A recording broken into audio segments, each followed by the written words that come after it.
I'm Cécile Blondel. I'm the head of international relations of Gobelins in Paris. I hope you will forgive my French accent today.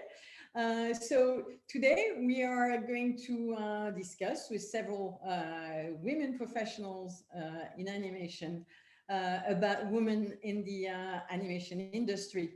We will have around 45 to a little bit less than an hour to discuss this topic. And I am thankful. Thank you so much to Animation Dingle, our host, and the French Embassy in Ireland to host this fascinating debate. On the topic of women in animation, it's for us, of course, a huge topic. 15 years ago, women were largely outnumbered in animation, accounting for around 16% of the industry in 2006. And more recently, by 2019, 60% of student films in animation were directed by women, actually. 90% of women in the early stages of their career were expressing their aspiration to undertake a leadership role in the industry and creative roles in the industry. However, women still only represented 12% of the directors of feature films. At the same time, women in animation is claiming 50-50 representation of men and women in the industry by 2025. What we observe as well is a classic divide where women are more represented in independent animation or production. They're more or less absent from executive positions in commercial production. And as production budgets increase, the trend is that the concentration of women dwindles. In short, we can see that women continue to facilitate rather than create. So where have all the women gone? And can we identify any concrete example of successful initiatives that have been put into action today? So that's the questions that we are going to discuss with the panel of brilliant women that we have today. Can I introduce you to Eimear Mahony, who is executive producer, Children's and Young People's Program in RT Television. Thank you, Eimear. Agnė Adomėnė, founder and producer of Artshot production company, board member of the Lithuanian Animation Association. Hello, Agnė. And Joe Allen, producer, BBC Children Acquisitions and Independent Animation. Hello, Joe. Thank you for being with us today. So, can I ask you a first question? What is the biggest or the most exciting, the most important change for women in animation during the course of your career, and how can we build on that change?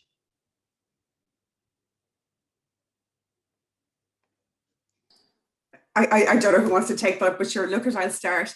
I suppose I'm coming at this from a commissioning point of view. And I suppose to what extent as well, I'm speaking about women generally in the media and women creatives in general. And I suppose one thing I think has been a massive kind of bonus to, do you know what, it's social media, because women are kind of no longer, they don't need other gatekeepers to get their kind of creativity out. You know, if you're a really good animator, if you're a young woman trying to make your way and get known, you know, nowadays you can have a really good Instagram account, Twitter account, you can build up your own following, you can, you know, you're using it to build your own brand and people see who you are. So you're kind of, you know, whereas before, you know, you're one of a number of people, and in order to get, if you work at a company, in order to get your portfolio out or whatever, to get recognized, there are gatekeepers, and you're kind of stuck behind that wall. where now that wall is kind of, you know, the wall's taken down. You know, it's I was going to quote Robin Thicke and said, you know, the lines are blurred, but I won't start quoting Robin Thicke on this. It's kind of bad, but do you know what I mean? So I think everything's kind of more accessible now. You know, like women could go, they could tweet brown bag, they can tweet jam or whatever. You know, anyone can. You know, so it's actually a good time for young people to be on social media and to have that access to all the big animation studios. Yeah, but yeah, it absolutely breaks down those barriers of access and people seeing your work. I think one of the great things, as Cécile was saying earlier, is just the sheer number of women who are entering the industry now as well. You know, I know that in working in a university 12 years ago, there really weren't many girls on the animation courses, and now it is more like 50-50. So that's great, because once that happens, things have got to change, because there's going to be that weight and that sheer number of people pushing for change. But we've got to facilitate it as well. That's the most important thing for me, is that change is happening. How can we embrace it and nurture it and make sure that all those ambitious women that we're hearing about get the same training and the same opportunities? What is it about the culture of the companies that means that those girls aren't progressing in the same way as the men? And those are the questions we have to ask ourselves. And they're not easy, they're nuanced. There's nobody setting out to prevent women from succeeding. So what is it that's just ingrained in the industry that's preventing it?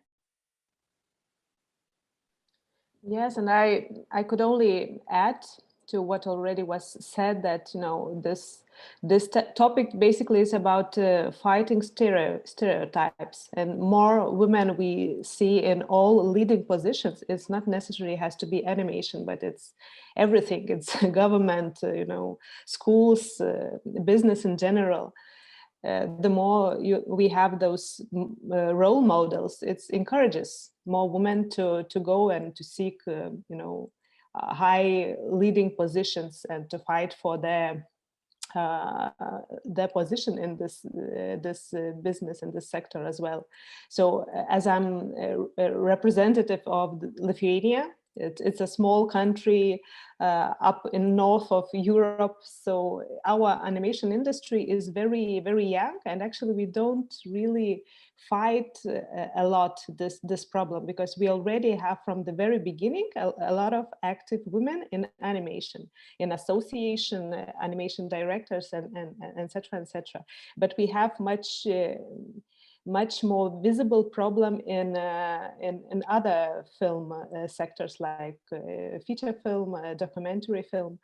So, you know, it's basically everything is in our hands, I think, and, you know, we just need to encourage each other more to go for, you know, for representation women in industry. I think what I'm also seeing as well is a lot more women setting up their own companies, whether that's because, you know, they're finding that they're not able to achieve their ambition working in other companies, or whether they just want to do that independently. But it's great to see how many women are setting up on their own now and creating those opportunities for themselves. And just kind of to add to what Joe said, we work with some great female-led companies like Pink Kong, Little Moo, you know, and it's Daily Madness. And what we kind of find as well, we started doing pitching days, and we have them back in January, and it was great with Animation Ireland.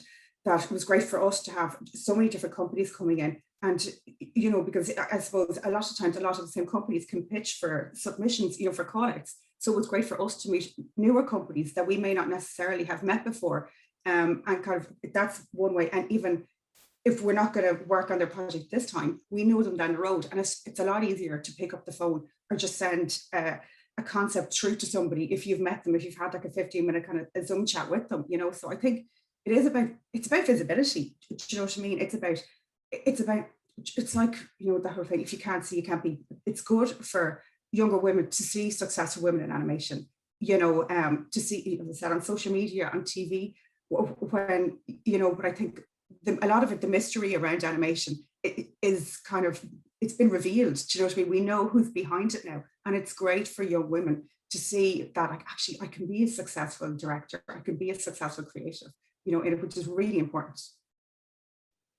in education as well, I really agree with the gatekeeper also that are vanishing with the social network. It's really great. And in terms of the role model, female role model, they are so important. And what we see in school is that the more we have female teachers, I mean, professional from animation coming to teach at schools.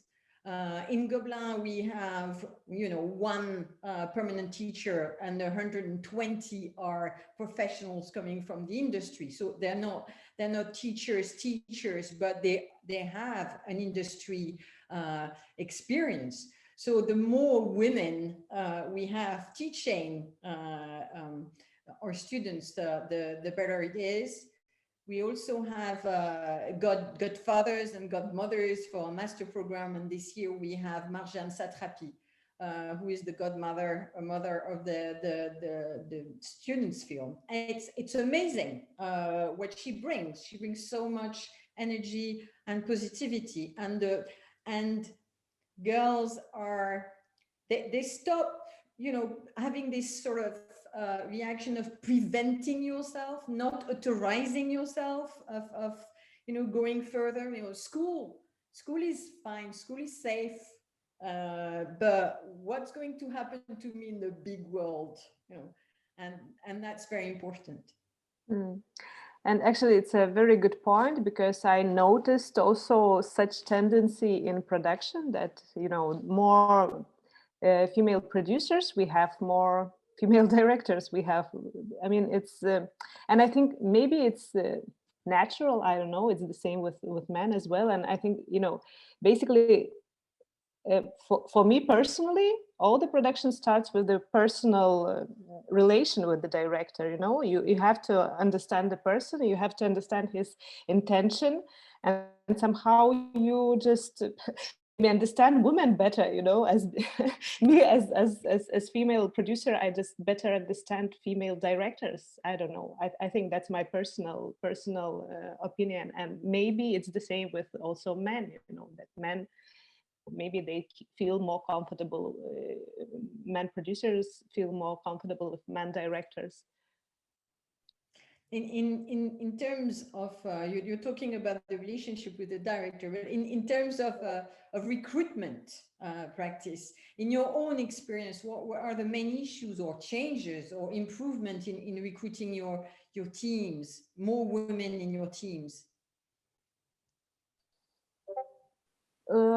Well, I think, it's a bit different because when it comes to other position, what you need, basically you need professional person in that position, and it's not really maybe related with the personal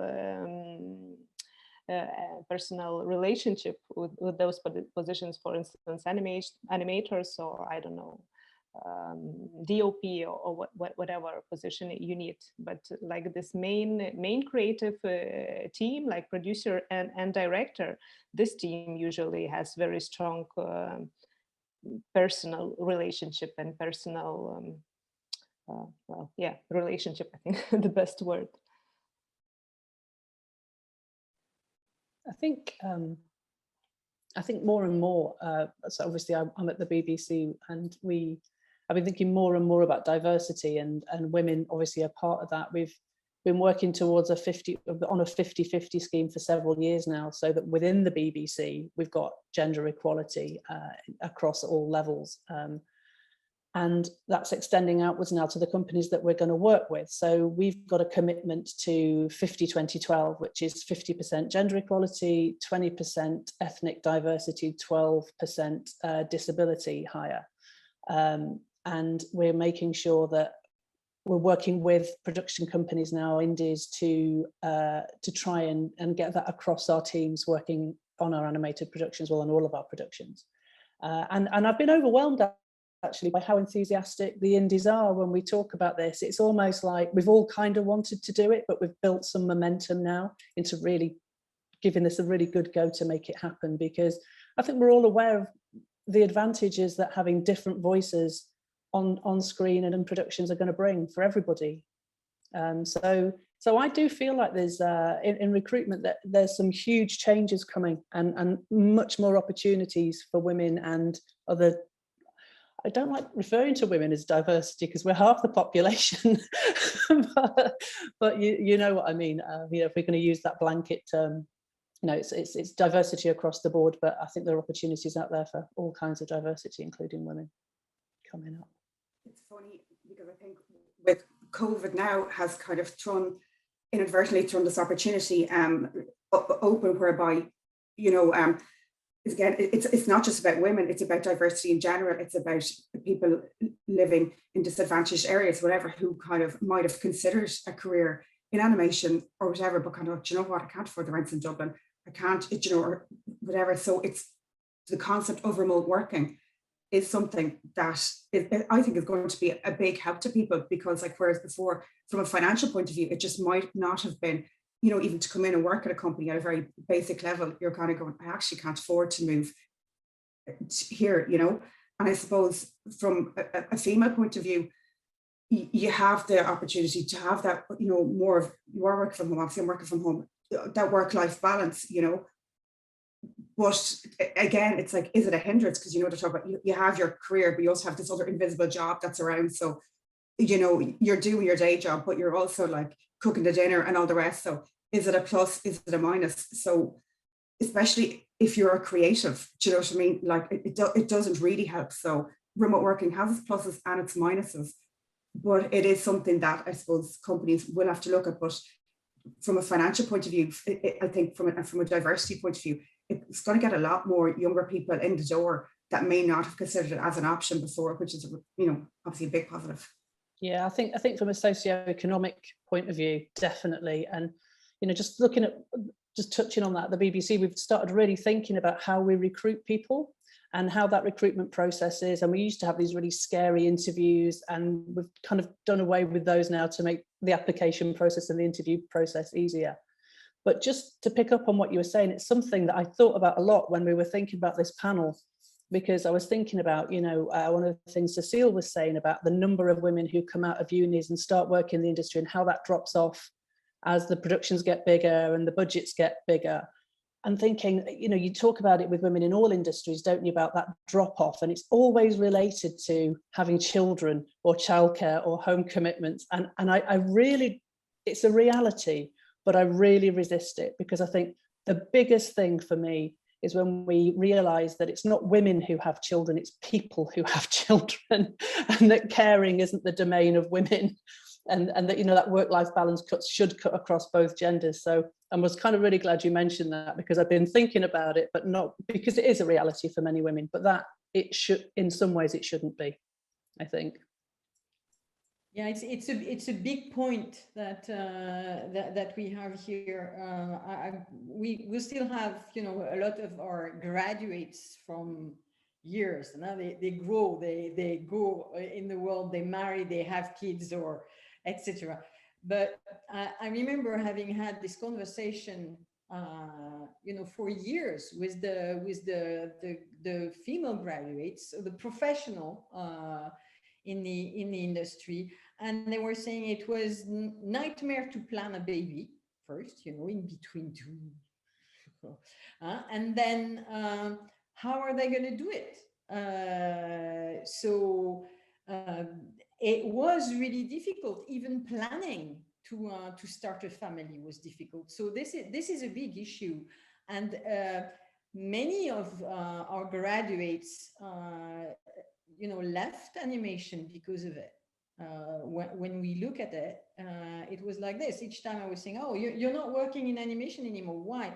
Well, I had a baby, and this shouldn't be. Can I ask, Cécile? Yes. Were they all female graduates who left because they had babies, or did any of the male graduates leave after they had babies? Yeah. No male graduates, female graduates. Yeah. Absolutely. And yet the male graduates would have had children too, presumably. Yeah. So that's exactly my point, is, Yeah.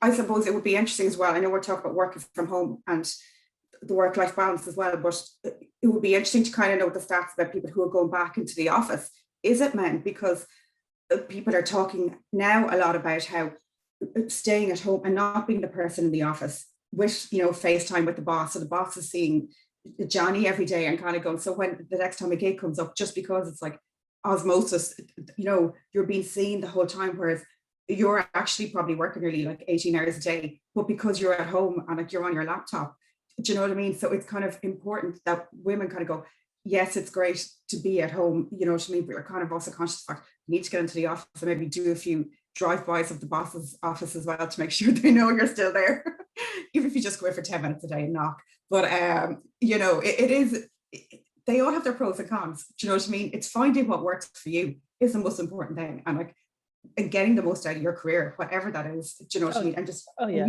using all the supports you can get. You know. Yeah. I mean, I'm being a massive hypocrite because I left my job when I had my second child.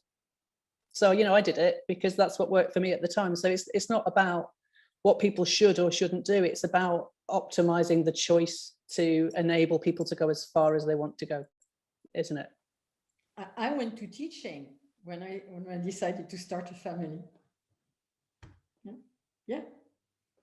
It was a few years ago, I have to say. I hope things have improved.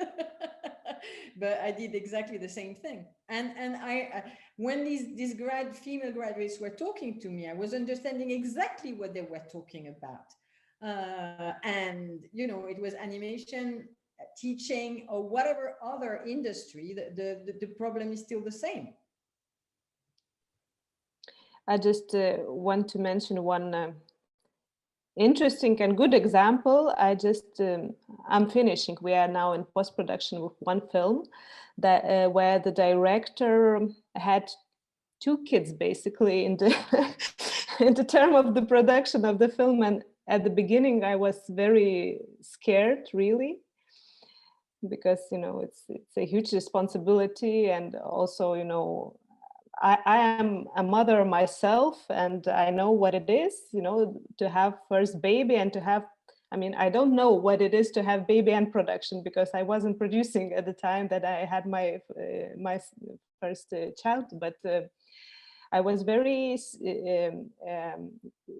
concerned about the situation, and of course very supportive for the director, but in the end, it just worked well, and I can't believe that it worked, you know. But at the same time,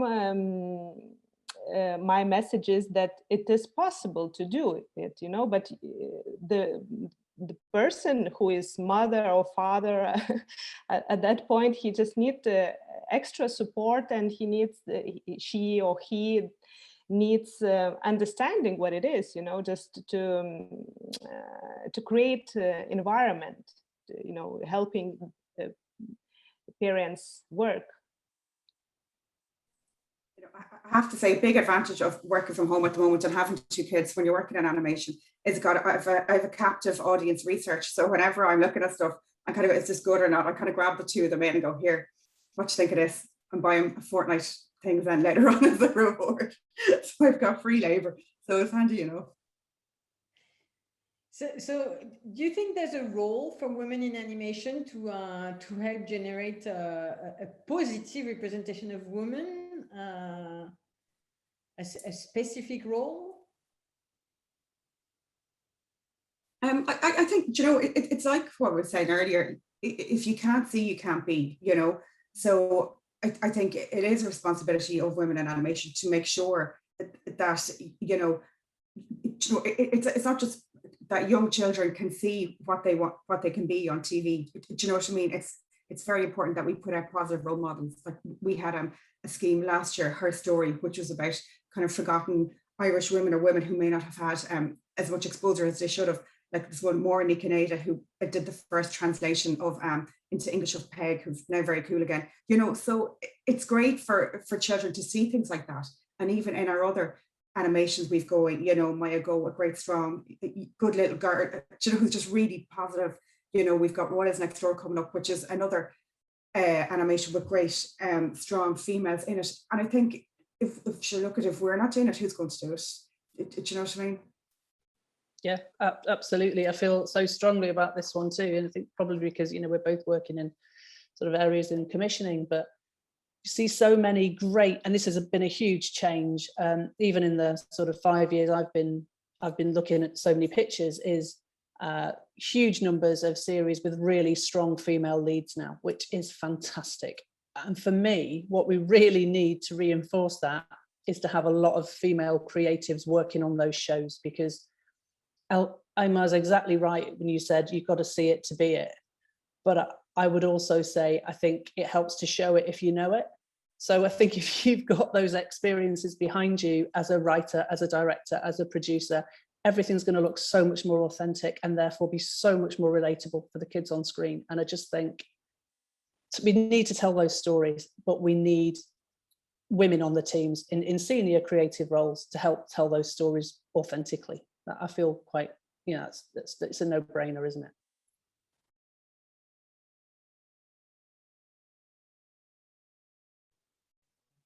Yeah, definitely women should take the lead on project. We have at school, we have so many girls who are amazing at taking the lead on student films and pushing things forward and thinking outside the box, and such an energy. Yes, but definitely we need to, as women, I think we need to help them not being scared and go for it. And it's very important that we support the young generation, support each other first, and also support the young generation. That it's very, very important. Should I share those examples I told you about the other day? Just as a little example. So I was giving some notes on a show, which, and I won't talk about them, which shows they were at all, but there was, you know, just as an example, there was a script that had a racing driver in it. So I said, well, the racing driver could be a woman, you know, wouldn't it be great to show a woman in that position? And they agreed and said, yeah, well, let's do that. And when it came back, the racing driver had a little running gag about crashing the car because she was putting a lipstick on. And then there was a different show and a script where there was a CEO of a company, and I said, why don't we make that character a woman? It'd be good to show the girls in the audience as a woman in that job. And again, when that script came back, the CEO was, the running gag was that she was a terrible mother. And you know, you wouldn't see that if it was a male. So in fact, we didn't. When it was a male CEO, that gag wasn't in there. And I just think a female writer wouldn't have done that. And you know, and obviously we don't only want female writers. That's not what I'm saying at all. But I just think there are certain stereotypes out there that we need to get rid of for the next generation, and having female voices in there, making sure that they're broken down and replaced with more authentic, funnier alternatives will be a benefit to everybody. Yeah, stereotypes are very hard to get rid of. It's also very important for me as an educator to have, you know, teams of students that are mixed, because then there's an empathy that is created amongst a team. Sometimes not only empathy, but there's an empathy that is created, but also they communicate and they understand much more their needs and what's at stake, and that, you know, if you are a race driver, you shouldn't show the putting their lipstick on. No. It's very important that stage of education.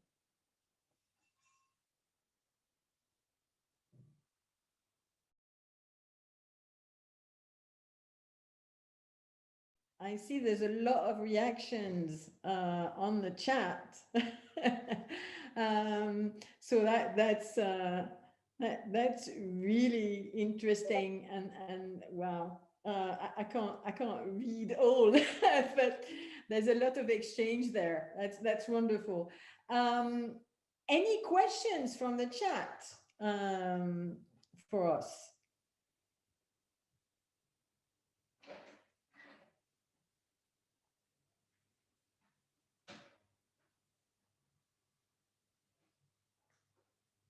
Not yet. Any question you're thinking about? We can carry on debating. I can see the chat. So whenever you want to ask a question, please do, and we can carry on exchanging.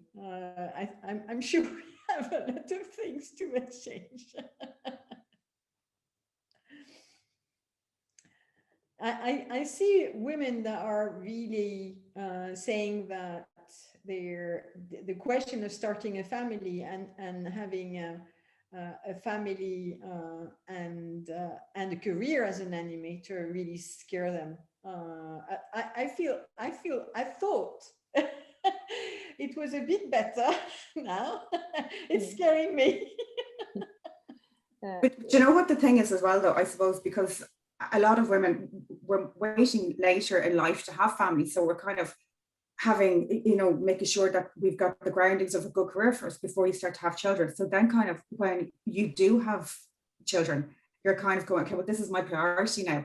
And you kind of feel more at ease, kind of go, do you know what, I put the career there at the side. I want to just concentrate on my family now, which is fair enough. But what do you do then? You've kind of got that dilemma, or if you've waited that long to have kids and it's all you want, like, why would you, do you know what I mean? So you could totally see why people would just kind of go, do you know what, I'm putting my job there now for now, like, and just leaving it or parking it. Yeah, but it should be about choices, shouldn't it? And there's nothing, we've just found out today that we've all got children, and we've all loved that experience, I'm sure, at times. And it's about choices. It's not to say it's hard or you can't have children and a career, because you can. And don't be frightened, anybody. It's all doable. We're just talking about ways to make it better and to make those choices easier. Yeah, but everything is doable if you have the support. You know what I mean? Everything is doable. Yeah. I have a question here. Is there any specific advice you would give to men in the industry who want to be advocates for an uplift women and non-binary co-workers but aren't sure how to start? So the advice for men. I suppose I talk to people. Do you know what I mean? Like, I really think just, you don't know how someone feels about something or how they feel about the representation until you actually ask them. You can't really talk, on behalf of someone. So I think my advice to men is just talk to people, talk to your co-workers, talk to people in your team and see what they think, over coffee. Like, I think that's the best way to do it. Yeah, I agree. That's what we're trying to do with the students, with our mixed teams. Talk to each other. Don't talk about the reality and what matters for you, and don't be shy to be vocal in a respectful way. But it's very important to communicate on this. Yeah, and I think if you're in a more senior role, wondering how you can support women in more junior roles, it's about looking at the way you're working and asking yourself who's coming through and whether there is any unconscious bias there one way or the other, and maybe there isn't, I don't know. But just I think if you constantly question in a good way, who have we got working in this team, who's coming through, who isn't, why might that be? And then, as you were saying, chat to people and just make it part of your thinking. Yeah. I have a question which is from Monica. What is the favorite part of your job?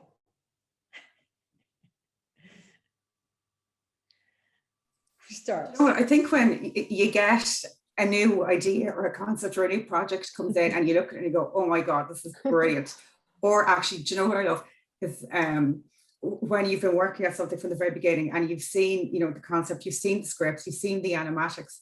And then I remember there was one, Ollie, there was one episode about rainbows and it was just really captured my imagination. And we're reading the script, I can't wait to see this. Then I saw the animatic. And then I remember when I actually saw the animation, I actually cried. I remember emailing Tamsin after school, like, oh my God, it was just so gorgeous. So when stuff like that happens, you see the project through. I just love that. It's really great. Yes, I agree.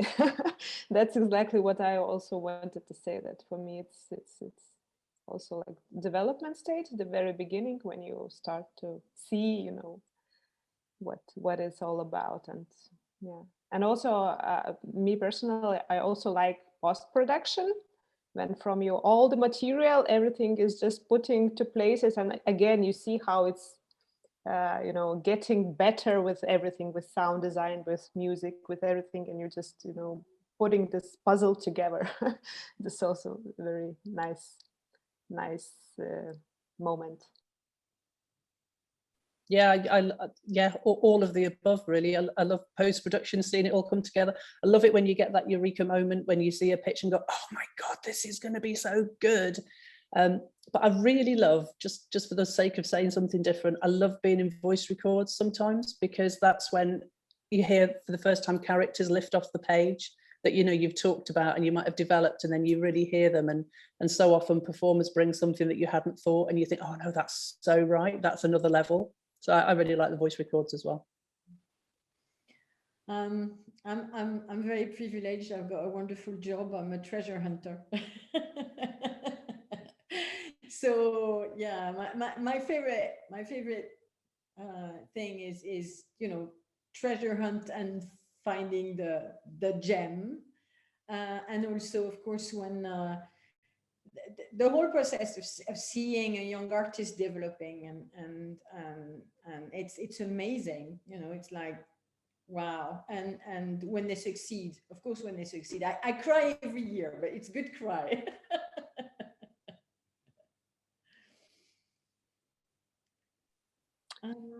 And I read one comment, and I would like to suggest this for our conversation, if you don't mind. There was a comment slash question that women usually get recommendation to act more masculine. You know, if you want to lead, do it, you know, like men do it. And do you agree with it or no? So I just I can, you know, express my personal opinion on this this question, that I don't agree with that, because I think that women and men, they just do it very in different way, and both ways are very good, because it's just different approach to you know, the same, basically the same work, but different approach. Because men, they usually like to lead, you know, to be like, you know, on top of everything. But women, they are more about like cooperation, you know, like everything putting a bit, you know, differently, just and maybe encouraging more other people as well, and just different structure, I think, of the leadership. And I think both are good. And I don't agree that women, you know, if they want to succeed, they have to imitate men. In my generation, I was told to be feminine. Okay, I don't know what feminine is. I'm just me, and I think I don't prevent myself of being a man sometimes in sort of the very stereotypical, sorry way, but yeah, but in my generation, when you were acting as a man, which means acting as a person, or acting as a woman, when you were acting as a man, it was not, you were rejected. So women are not funny, they shouldn't make you laugh. They're not brutal, they're they're kind. That's what I was told. But and men were more, you know, how would I say that, straightforward, pushy, but I think I suffered a lot with the good girl syndrome. You know, I had to be the first of the classroom. And that was preventing me from doing a lot of things. I heard a funny thing the other day. Someone said, I don't know who this quote is from now, but it's like, you need balls to be a woman. I think, you know, like to a certain extent, if you're in any way kind of have a job in leadership, you know, you just need to be confident. You need to be confident, and you need to kind of own your own space. I know a lot of women talk about imposter syndrome, you know, and like fake it till you make it and all this stuff. But you know, I think you just need to own your own role and be confident, kind of go, you own your place at the table. Like you have to, I'm full of like Instagram quotes now, like, you know, but it's like, you do you or whatever it is. But like, if you're, you know, working in the creative industry, you have to be yourself, because if you're working in the creative industry, you've been hired by a company, or you're, you know, you're successful. That's because of who you are and whatever essence of you that makes you creative. So there's no like, be like a man or be like whatever, you know, but like, if you're negotiating a contract as a creative, well then, do you know what I mean? Go out and get your balls and strap them on, you know, and just kind of really get the most amount of money you can get for whatever, you know. But like, I think really, if you're a creative person, it's be yourself. But like, do you know what? Know your worth. I think that's the most important thing. Know your worth and be confident. And like, you don't have to be anyone else, like, you know. I absolutely, that's exactly what I was going to say. Is a creative industry, you've got to be yourself, because you bring in a part of yourself. And I think the sooner we get away from this notion of what's like a man and what's like a woman, the better, you know, because exactly that. The only thing I would say is because there's a traditional conception of women of perhaps being less confident or standing in their own way, which is a generalization, and we've all known women who are nothing like that, and women who are like that, and men who are like that. But that's the only thing I would say to anybody is, you know, exactly what you just said: own your own space, stand with your shoulders back, and know what you need to work on, and know what you're bringing to a project, and value yourself properly, and let's not do the like a man or like a woman thing. Let's just, you know, leave that. The imposter syndrome is something that I find very, very frequently in women at school. Hello, Nidia. Oh, so sorry. I just, I was certain it was at 5. It started at 5. So I was in a meeting before. Well, welcome, Nidia. So we're welcoming Nidia Santiago. She's the founder and producer of Iki Films and the board member of of Unifrance. So we were having discussions with the Q&A and discussions about. We're talking about the imposter syndrome just now. Yes. And I was just saying that, you know, it's something very frequent that there's nothing is worse than yourself sometimes.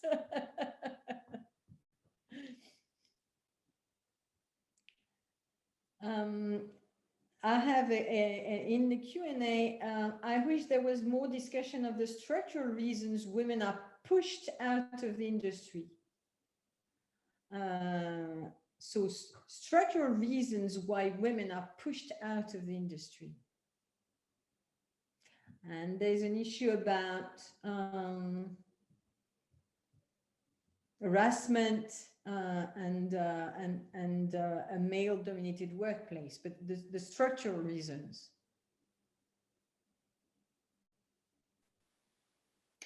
It's interesting, isn't it? So there's a difference for me between a male-dominated workplace, which can be difficult, but harassment's a different thing, isn't it? And I would just say to anyone who feels that they're receiving harassment, you know, that talk to a union rep, talk to your line manager, talk to HR. It's absolutely not all right. I mean, it's difficult enough in a male-dominated workplace to feel that you're being heard sometimes, and I get that that's a difficulty, but harassment is a step beyond that. It's completely illegal, it's completely unacceptable, and genuinely, if you feel that there's some harassment going on, you should try your best to do something formal about that.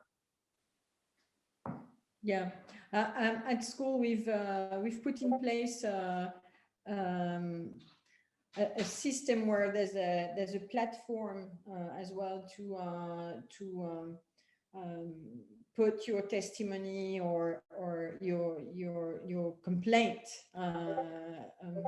for all questions related to harassment, to racism, to sexism, to any sort of discrimination. And I think the good practices start at school as well, because they're, you know, students also understand, just a simple fact of putting a name on what is happening, or what you are doing, or what you are experiencing, and then the position of the school, which is quite firm on all these issues, you know. And yeah, it's separated issues, and then they need to be addressed very early on as well. No, sorry, go ahead. It's just exactly echo everything what Joe says, but you know what, that's it. It's like, don't let anyone ever steal your potential, especially if you're a young person starting out. You know, just don't let someone, even if something starts a small, report it, talk to someone, do you know what I mean? But like, that's it. Don't ever let somebody steal what's coming down the line for you, do you know what I mean? Because it's just not fair, you know. Yeah, definitely. And I think that talking to others, or other colleagues, or other people, even in the same workspace, I think it can be also helpful to, yeah, just to feel free to speak to everybody, somebody else. Maybe someone in your team is feeling the same way, and then maybe it's a problem not of it's a more general problem about sexism or something else. And so it is important to talk, first of all, to others, to other team, yeah, and your superiors, of course.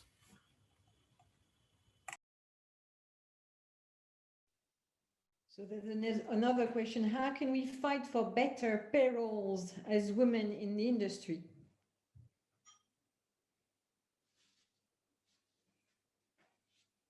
Pay and on roles as women in industry, yeah. That's interesting, because there are two ways of looking at that. If you're doing the same job as a man and getting paid less, that's an inequality that can be addressed more formally, isn't it? And for me, a bigger question is that women don't progress onto those higher paid jobs. And why is that? And we touched on that a little bit before, Cécile. You mentioned, you know, women going into the industry not getting their ambitions filled. So that's a different question for me. Be interested to hear what you think. That's funny, because I mean, in France, there are how can I say that? There are the payrolls are based in the sorry, I'm looking for my words now. It's the government who has a basis of different of all the technicians actually in the industry. So we have to pay them at least that amount. But I think it's important for us as women or men also to negotiate also a rate. Your rate is what you are considered that your work value. I mean, how you validate your work. So it is important to negotiate always. I mean, if the production cannot pay that, they will tell you, but at least you should have tried. And I think that is the important thing here, is that you have to value your work. And as a producer, I just can confirm that women tend to negotiate, I don't know, 100 times less often than men. Men almost, always ask for certain amount, which is usually higher to what I offer. And women usually accept what you offer. And I don't know, I think it's also about what we talked today, that, it's more about self, confidence. Yes, self-confident, and knowing that I'm worth this salary, and I want this salary. Okay, well, I think unfortunately this conversation needs to end. Thank you so much for this debate. It's been great and very enlightening. And thanks for sharing your experience. So I think the next panel is Pixar, the Art of the Short. And thanks again. And girls, let's stick together. Okay. Bye, everybody. Bye. Thank you. Bye. Thank you. Bye-bye.